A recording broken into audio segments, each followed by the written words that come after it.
We're about 29 or 30 hours out from the Ravens' 23-20 loss to the Bills at home. Second straight home loss to begin the season.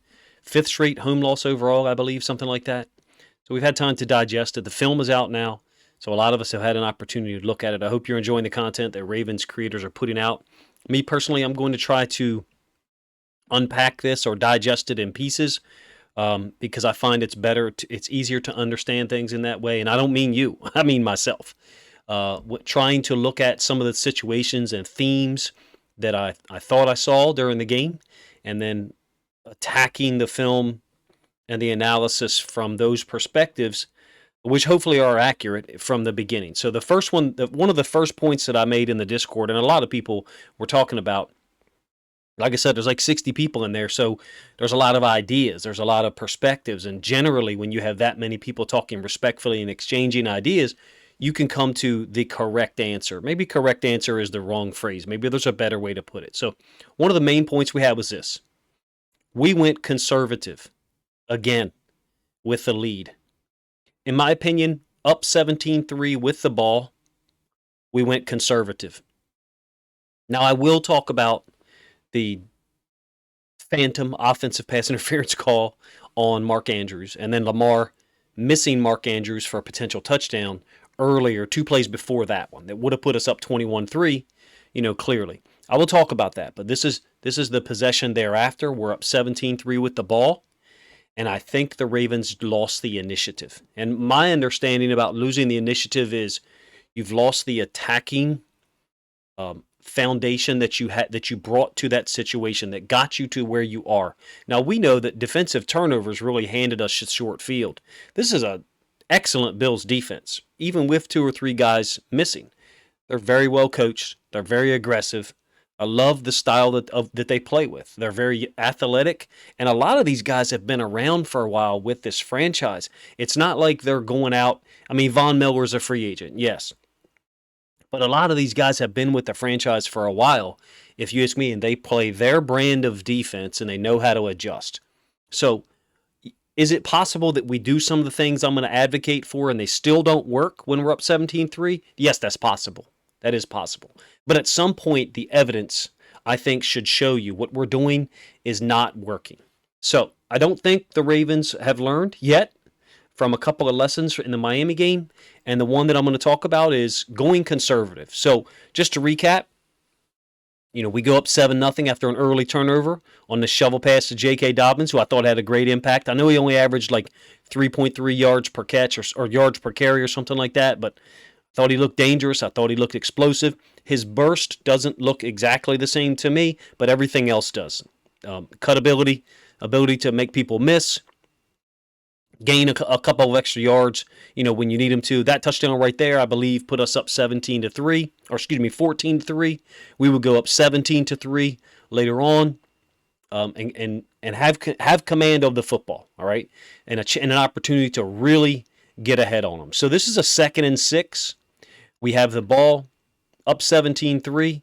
This little fake smoke screen or whatever you want to call it, hitch out to the left, and then a draw to the tailback, a lead draw with the fullback leading. So 2nd and 6, we get 16 yards. So you might say, well, Coach, you're saying we shouldn't be running the ball. Here's a 16-yard run you're showing us after a 4-yard touchdown run you just showed us. My point is, as the game continued to go on, particularly this possession I'm going to show in detail, and then another possession in the third quarter, it became obvious that in certain situations the Bills were focusing or honing in on stopping the run, 1st and 10. And then in other situations, 2nd and 9, once they've stopped the run on 1st and 10, they're dropping a safety back, playing their too high zone-ish type looks, and really limiting us in terms of throwing the ball downfield because we were not being aggressive on the downs when it would have been advantageous for us to do so. Hopefully I said that in a way that makes sense.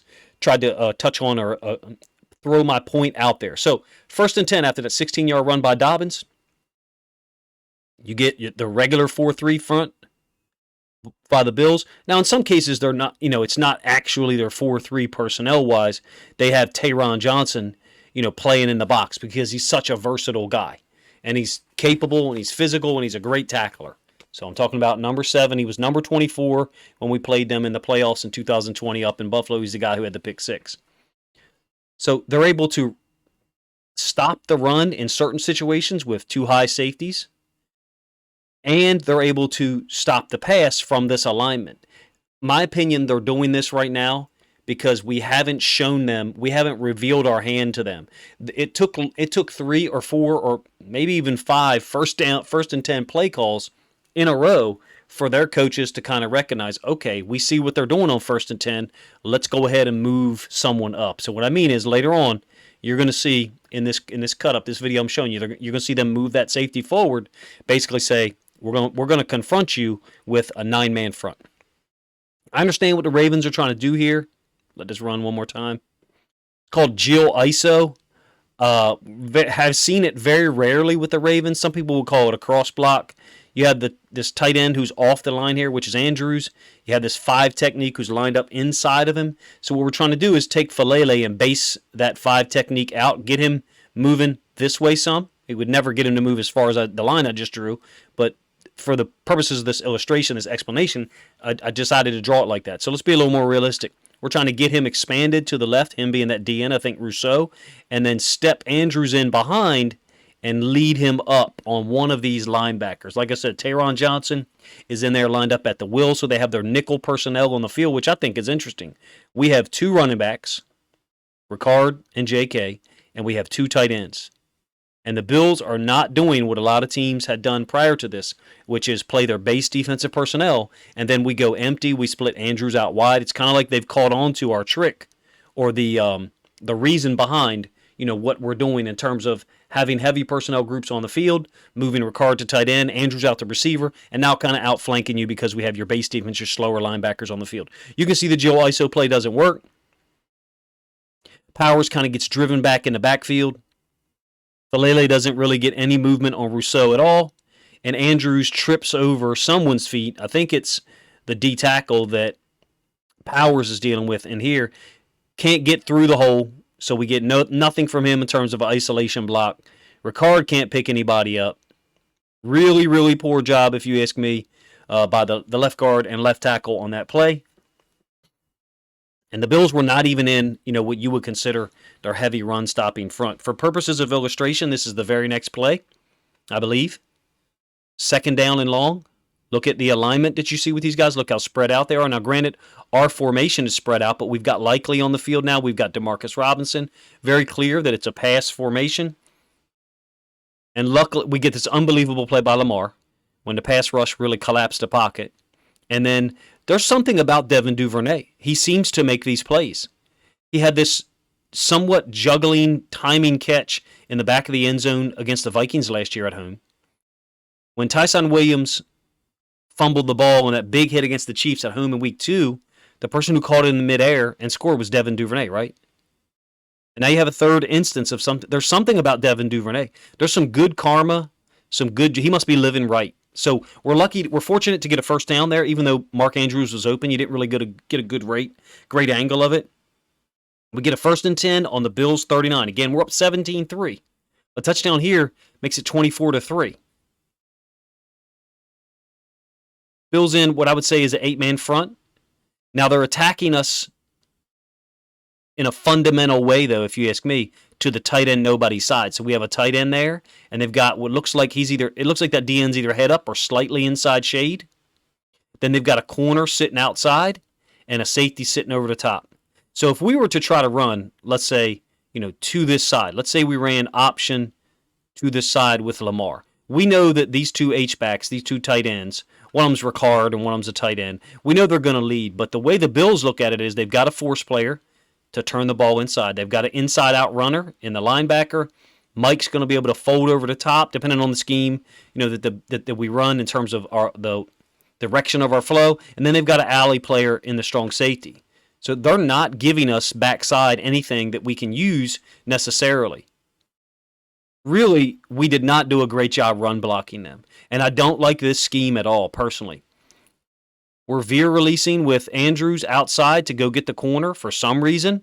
We are literally leaving a D-end unblocked and not reading him. He's the backside guy. I'm not sure what the hell we're doing. We're not reading him. We're not blocking him with Ricard. He's just free to run in on the backside. Now, is Dobbins going to get a whole lot of yards on this anyway? I mean, I don't know. I don't think he's going to get 10 yards. I don't think he's going to get 6. He might get 3 or 4, and we might not be stuck in a second or long. I mean, that's the aforementioned D end who's unblocked. We generally have a wall here. We had to use Ricard to do so, though. So if you're listening to me, and maybe I'm saying, hey, let's take Ricard and let's kick that guy out. Well, then that's -1 on the guys who helped form this wall. Maybe we should have used Mark Andrews to block him. Just maybe.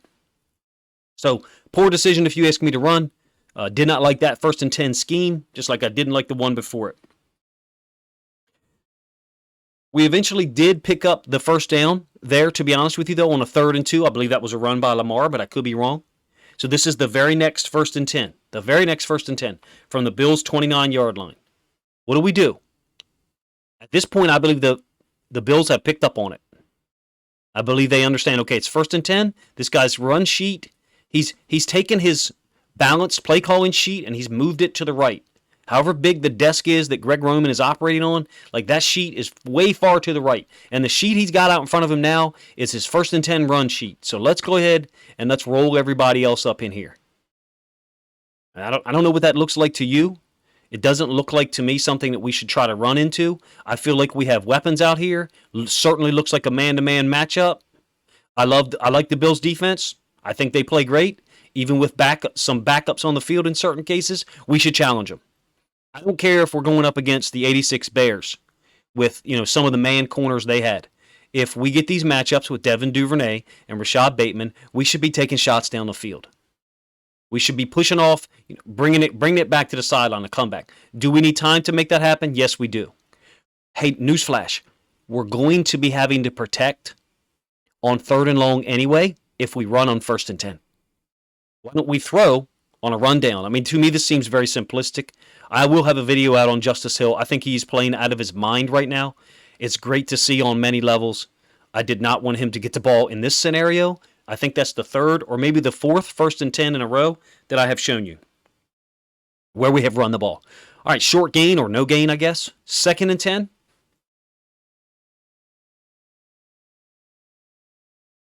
Bills are rolling late to what looks like a too high look, right? You got a zone leverage here, back to the sideline, eyes on the quarterback. He's inside leverage of number 2, eyes on the quarterback. Inside linebacker Matt Milano, spectacular football player. Edmonds, spectacular football player too, both of them. All right, Edmonds gets a lot of attention and notoriety. I think him and Milano are great together. I just think they make each other better. Very smart. So you get a sack on 2nd down after a run on 1st down. If you were going to design a scenario in which you could self-destruct a Ravens drive that we've been fortunate to get this far on anyway, right? If you were trying to sabotage the Ravens drive at this point, you would make the same exact calls we just did on 1st and 10 and 2nd and 10. I know that I'm sounding negative. Like, I trust our franchise, I trust our coaches, I do, but these are situations to me where we're not adjusting at all. We're looking for Andrews, and they've got Taron Johnson inside leverage on him, the Mike backer flowing in that direction. I just don't think it's advantageous for us to be throwing in these situations. Am I saying we should be running on 2nd and 10? Well, no, that's not what I'm saying. But we've already gone with the grain multiple times in terms of 1st and 10, and it was not working.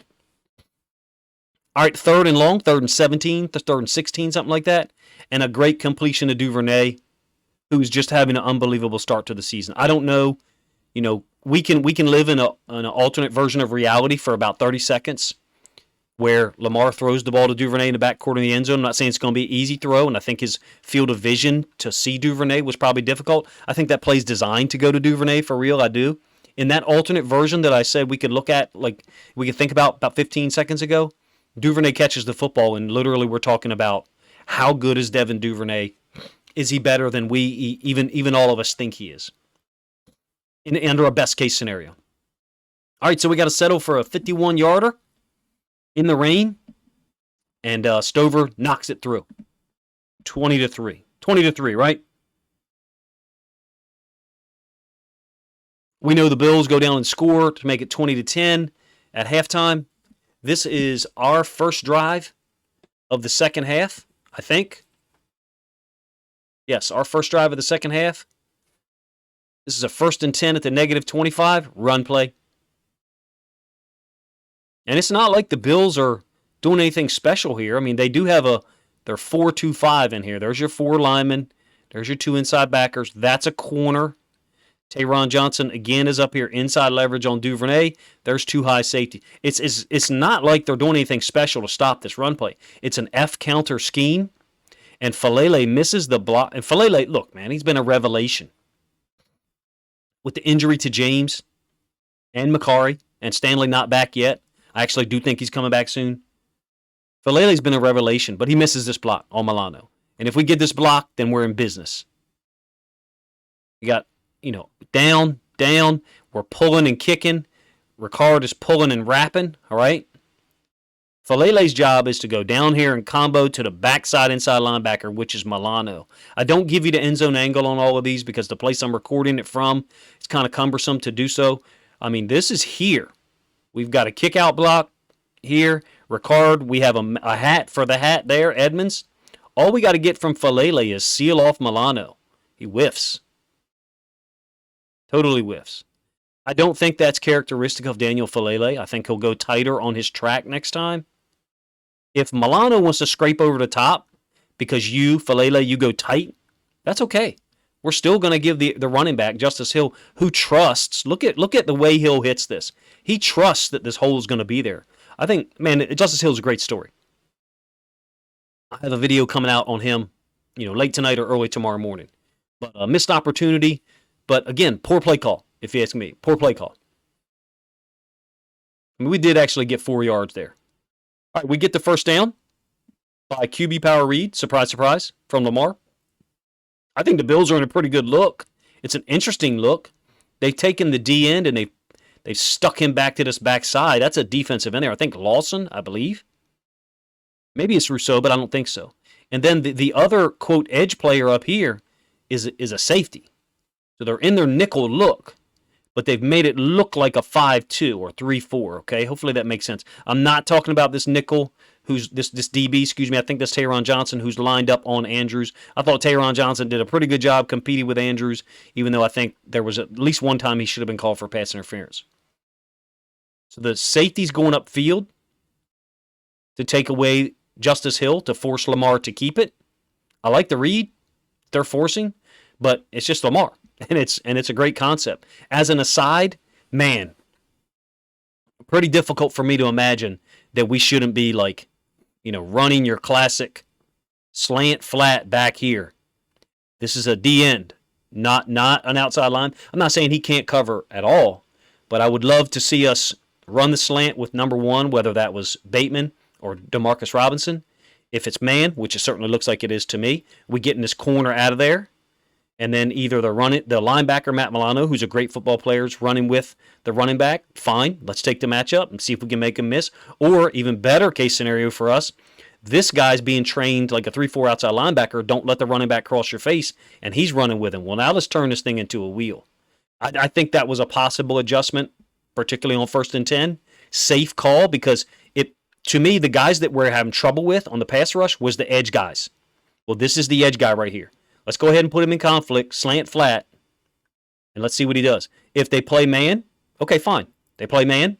We throw the ball on the slant here, or we throw it out into the flats and make Milano recover. Lamar's just got to read the corner to the side right here and make sure we don't throw a pick 6 against cover 2. As it is, 1st and 10, another run. Excuse me, this is 2nd down, my bad.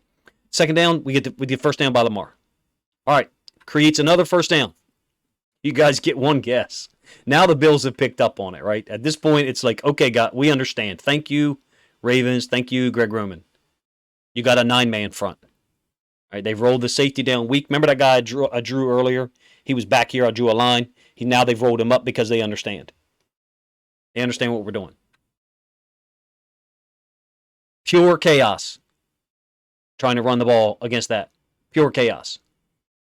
Now, we're not running the Jill ISO. Falele actually does okay there, but we don't have any way to get to all of these second-level defense. We just don't have a way to get to all of them. Right, we're not running the Jill ISO where Falele steps to the end and we insert inside that open space. We're not running it this time. We're just running outside zone. And to me, at some point, we got to run the outside zone and we got to boot off of it. We got to run the over stuff back the other way.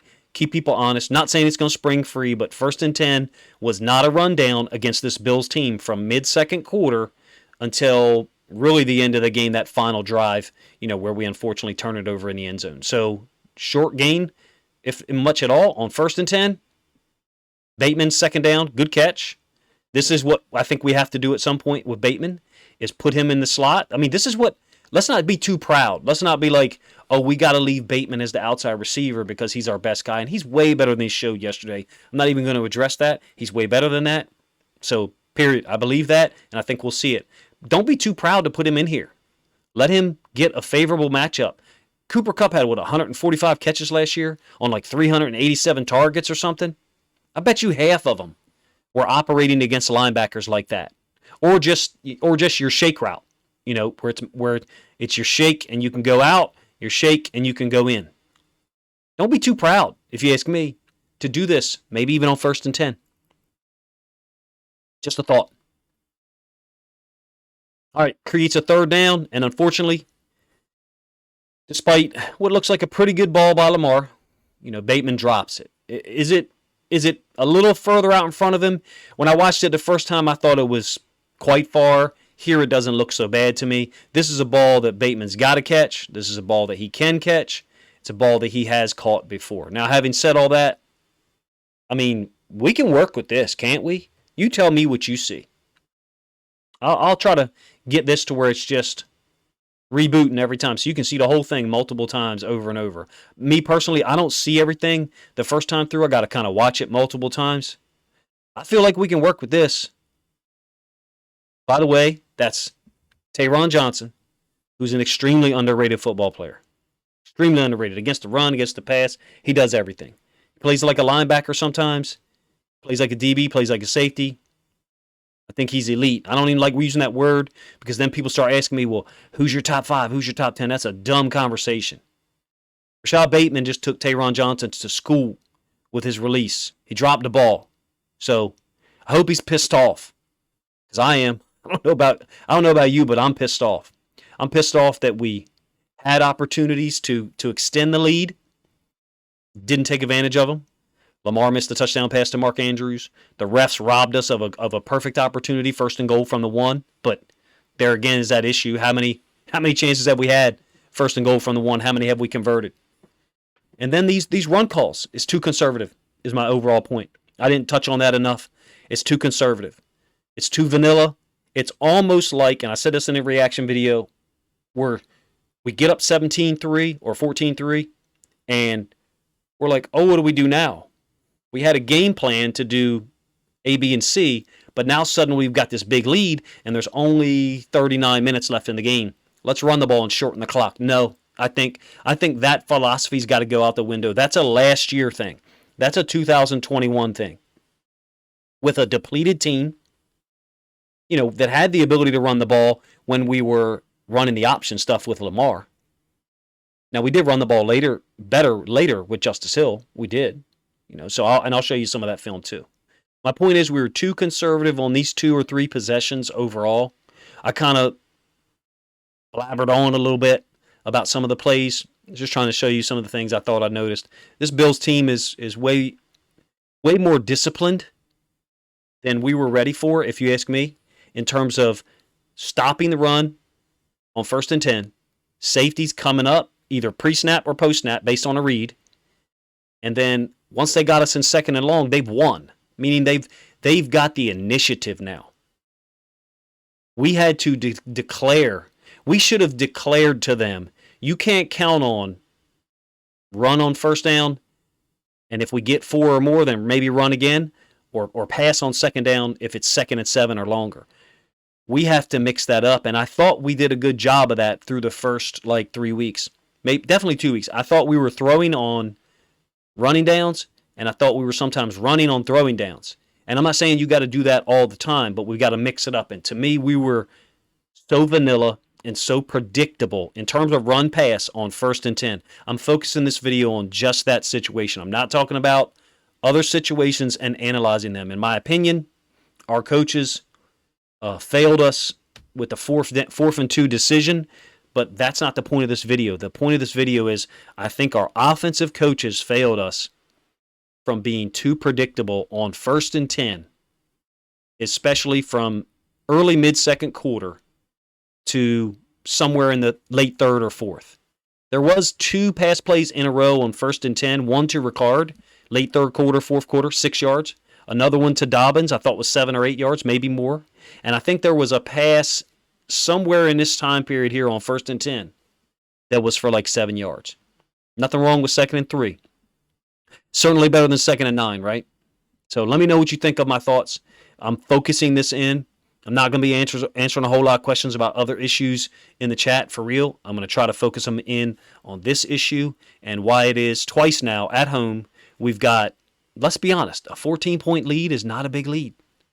It's not. 24-3 is, though. 24-3 is a pretty big lead in the 2nd quarter, being as we get the ball to start the 3rd. So that's my focus for this first video this week. A lot of blame to throw around at everybody. In this particular video, we're focusing it on our play calls, where I thought we lost the initiative and took our foot off the gas pedal once again. Let me know what you think of the video in the comments section. Consider sharing this up on social media if you think other people would enjoy the content. Appreciate you guys' time.